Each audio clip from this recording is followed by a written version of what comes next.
Hi viewers, welcome back to ஆயுதம் அறிவோம். இன்னைக்கான காணொலியில ஒரு முக்கியமான செய்தியை நான் உங்களுக்கு சொல்ல போறேன். அண்ட் அதே நேரத்தில் இது ஒரு குழப்பமான செய்தியாகவும் இருக்க போகுது. நான் இந்த காணொலியை நேத்தே பதிவு பண்ணலாம் அப்படின்னு எல்லா வேலையுமே பண்ணி முடிச்சிட்டேன். ஆனால் இன்னைக்கு காலையில அந்த காணொலிக்கு அப்படியே கான்ட்ராஸ்டான இன்னொரு செய்தி கிடைச்சிருக்கு, வேற ஒரு பாயிண்ட் ஆஃப் வியூவில். ஸோ சம்திங் சஸ்பீஷியஸ் அப்படின்னு சொல்லுவாங்க இல்லையா, அதுதான் சொல்ல போற செய்தியெல்லாம் நடந்திருக்கு. ஸோ இன்னைக்கு நான் காணொலியில விவரம் என்ன, செய்தி என்ன அப்படிங்கிறத நான் சொல்ல போறேன். முடிவு என்ன, என்ன நடந்தது அப்படிங்கிறத நீங்க முடிவு பண்ண போறீங்க. உங்க கமெண்ட்ல அதை தெரிவிக்க போறீங்க. நீங்கள் பார்த்து கொண்டிருப்பது ஆயுதம் அறிவோம். இது இந்திய defence update series. Let's dive into it நண்பர்களே.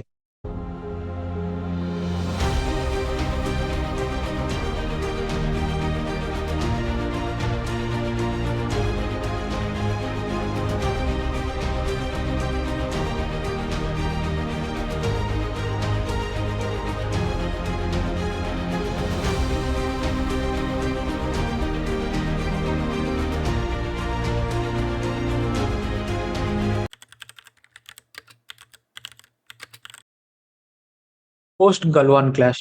கல்வான் மோதலுக்கு பிறகு இந்த சீனாவுடன் இருக்கும் பிரச்சனையின் காரணமாக இன்னும் கொஞ்சம் அதிகமான அப்பாச்சி ஹெலிகாப்டரை நம்ம வாங்கலாம் அப்படின்னு இந்தியன் ஆர்மிக்காக 6 அப்பாச்சி ஹெலிகாப்டரை அமெரிக்காவுடன் ஒப்பந்தம் போட்டு வாங்குறதுக்கான முடிவை இந்தியா எடுத்தாங்க.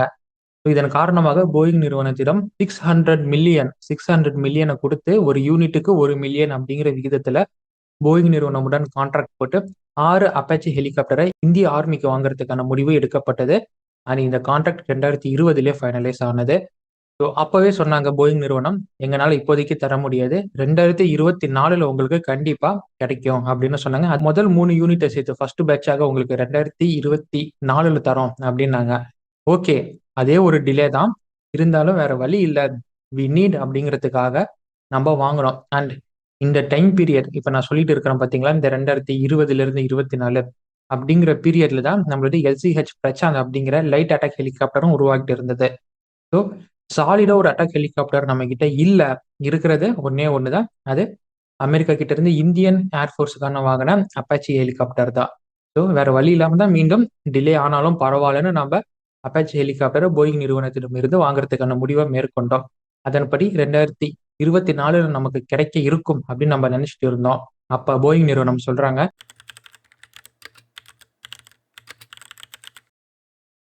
நிறைய சப்ளை செயின் இஷ்யூஸ் இருக்கு இந்த ரஷ்யா உக்ரைன் போர் காரணமாக. அண்ட் சில பொருட்கள் கிடைக்கிறதுலயும் காலதாமதமாகுது. இதனால 2024 நாங்க கமிட் பண்ண மாதிரி 2024 எங்களால தர முடியாது, 2025 நாங்க தரோம் அப்படின்னாங்க. எஸ், அதன்படி ஃபர்ஸ்ட் 3 யூனிட்டை ஒரு பேட்சாக கொண்டு முதல் பேட்சை ஜூலை 2025 நம்ம இந்திய ஆர்மியிடம் ஒப்படைக்கப்பட்டது. ஃபர்ஸ்ட் 3 ஏர்கிராஃப்டும் ராஜஸ்தான்ல உள்ள ஜோத்பூர்ல நக்டலோ அப்படிங்கிற ஏர்பேஸ்ல இப்ப பணியில இருந்துகிட்டு இருக்கு. இதை ஃபாலோ பண்ணி செகண்ட் பேட்ச் நாங்க கூடிய விரைவில் ஒரு 3 மாசத்துல எங்களால முடிஞ்ச அளவுக்கு சீக்கிரமா கொடுக்குறோம் அப்படின்னும் சொன்னாங்க. ஆஸ் பர் கமிட்டட், அவங்க கமிட் பண்ண மாதிரியே அக்டோபர் 30 கொடுக்கறதுக்கான முடிவுகள் மேற்கொள்ளப்பட்டது. அதை பத்தி நாமளும் சமீபத்துல கம்யூனிட்டி போஸ்ட்ல நம்ம கமெண்ட் பண்ணியிருப்போம். இது மாதிரி இந்தியா ஆர்மிக்கு தேவையான கடைசி மற்றும் செகண்ட் பேட்ச் ஆனதும் டெலிவரி செய்ய ஆரம்பிக்கப்பட்டது. ஆல்மோஸ்ட் மிக விரைவில் நம்ம எதிர்பார்க்கலாம் அப்படின்னு நம்ம கம்யூனிட்டி போஸ்ட்ல போட்டிருந்தோம். அதன்படி அக்டோபர் 30 ரோட்டார்ஸ் எல்லாம் கழட்டப்பட்ட ரெடியா இருக்க ஹெலிகாப்டர், அந்த ஹெலிகாப்டரை கேரி பண்ணிட்டு வரதுக்காக அந்த ஏர் லிப்டர் அப்படிங்கிறது யுக்ரைனின் ஆண்டனோவ் AN-124 அப்படிங்கிற ஒரு ஏர்லிஃப்டர் ஆனது டெசிக்னேட் செய்யப்படுது. அந்த ஏர்லிஃப்டர் ஜெர்மனில இருந்து, இன்னும் நான் குறிப்பா சொல்லணும்னா லீப்சிங் அப்படிங்கிற ஆப்ரேட்டிங் பேஸ்ல இருந்து அந்த ஏர்லிஃப்டர் கிளம்பி அமெரிக்காவின் மெசா கேட்வே ஏர்போர்ட், இது அரிசோனால இருக்கக்கூடிய ஏர்போர்ட், இது ஃபீனிக்ஸ் மெசா ஏர்போர்ட்னு சொல்லுவாங்க, இந்த ஏர்போர்ட்டுக்கு வந்தது. இந்த ஏர்போர்ட்ல அக்டோபர் 30 இந்த போர் விமானமானது, சாரி, இந்த ஹெலிகாப்டர் ஆனது லோட் செய்யப்பட்ட அங்கிருந்து கிளம்புது. நவம்பர் 1 மெசா கேட்வே ஏர்போர்ட்ல இருந்து கிளம்பி, அதாவது அரிசோனால இருந்து கிளம்பி இங்கிலாந்தின் ஈஸ்ட் மிட்லாண்ட்ஸ் ஏர்போர்ட்டுக்கு வருது. அப்படி வந்த ஏர்லிஃப்டர் ஆனது சுமார் 8 நாட்கள் அங்கே நிறுத்தி வைக்கப்படுது. இது மிகப்பெரிய கன்சர்னாக எழும்புது. எதற்காக 8 நாட்கள் அங்கே நின்னது அப்படின்னு கன்சர்னா வருது. சரி, 8 நாட்கள் நின்னது, அங்கிருந்து கிளம்புது. After 8 days it take off. Take off ஆனது நேரா ஒரு யூட்டர்ன் அடிச்சு மீண்டும் அமெரிக்காவுக்கே போகுது. அமெரிக்கால போய் மீண்டும் ரோட்டர்லாம் கழட்டின ஹெலிகாப்டர் ஆனது டோ ட்ரக் மூலியமா டோ செய்யப்பட்டு கொண்டு போய் உள்ளே வச்சுக்கிட்டாங்க. இது நடந்த சம்பவம். இது மாதிரி இந்தியாவுக்கு தர வேண்டிய மிச்சமுள்ள அப்பாச்சி ஹெலிகாப்டர் ஆனது இந்தியாவுக்கு வராம மீண்டும் அமெரிக்காவுக்கு கொண்டு போகப்பட்டது அப்படிங்கிற ஒரு சம்பவம் இருந்தாலும் அக்டோபர் 30ஆம் தேதி எங்களுக்கு தேவையான ஹெலிகாப்டர்ல முதல் 2 ஹெலிகாப்டர் ஆனது அமெரிக்கா எங்களுக்கு டிஸ்பேட்ச் பண்ணிட்டாங்க அப்படின்னு போலாண்டின் டிஃபென்ஸ் மினிஸ்டர் உறுதிப்படுத்துறாரு. ஸோ போலாந்துக்கு தேவையான ஹெலிகாப்டர்ல ஃபர்ஸ்ட் 2 ஹெலிகாப்டர் வருது. இந்தியாவுக்கு தேவையான ஹெலிகாப்டர்ல வந்து பாதி தூரம் வந்து மீண்டும் நியூட்டன் அடிச்சுக்கிட்டு அமெரிக்காவுக்கு போகுது. இது மிகப்பெரிய பேச்சாக பேசப்படுது. இனிஷியல் தாட்ஸ் என்ன சொல்லப்படுது அப்படின்னா, மேபி ஏதோ ஒரு பொலிட்டிக்கல் ப்ரெஷர் காரணமாக அமெரிக்காவின் கவர்மெண்ட் இது பண்ணியிருக்கலாம். நமக்கு தெரியும் ஆசிப் முனீர் எல்லாம் கூட்டி வச்சு உட்கார வச்சு ட்ரம்ப் பேசினாரு. ஸோ அவங்க கிட்ட மினரல் டீல் போடுறாரு.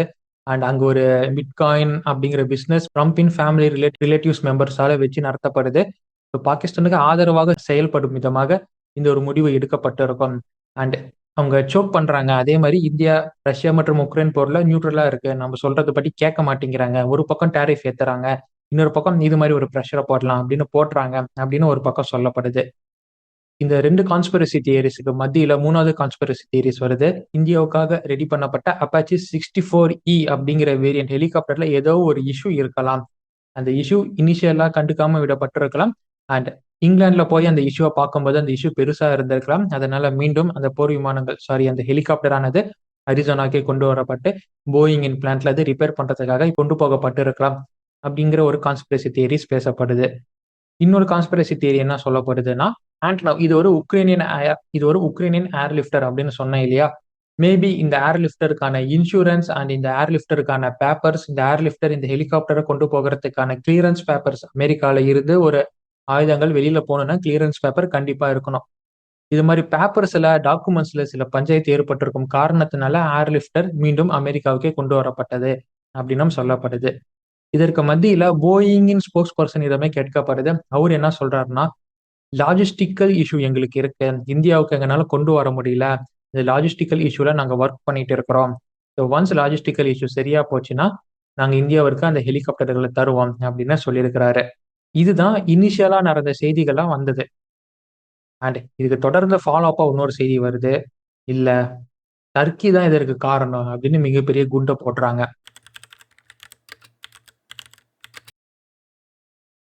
நம்பத்தகு வட்டாரங்கள், சில சைட்ஸுக்கு நம்பத்தகு வட்டாரங்கள் இருக்கும்.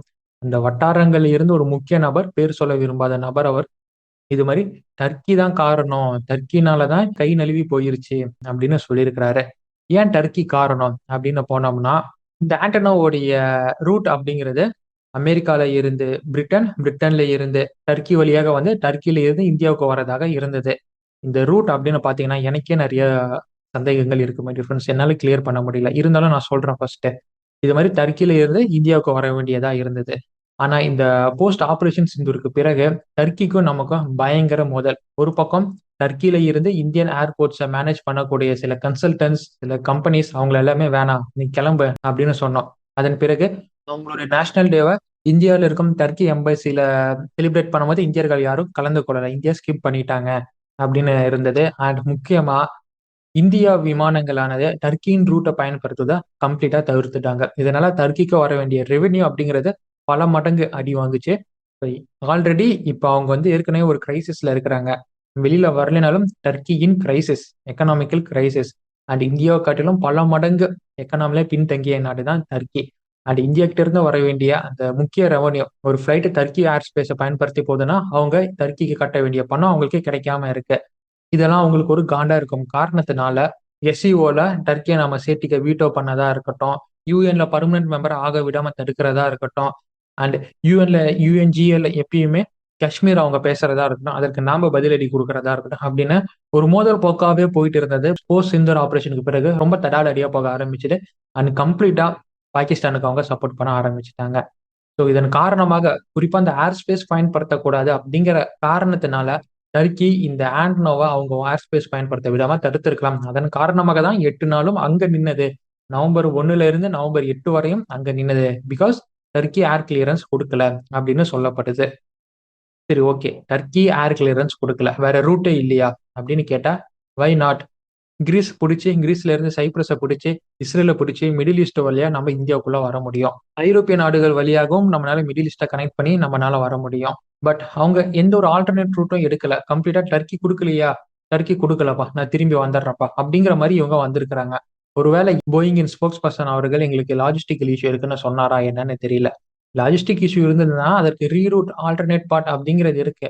ஆனா இந்த இடத்துல ஒரு கான்ஸ்பிரசி தியரி என்ன சொல்லப்படுதுன்னா, ரீரூட் பண்ணி வர அளவுக்கான ஃபியூயல் ஆண்டனாவில் இருந்திருக்காது, அதனால ஆண்டனா மீண்டும் அந்த வழியிலே போயிருக்கலாம் அப்படின்னு சொல்லப்படுது. பட் கம்ப்ளீட்லி இது ஒரு உருட்டு.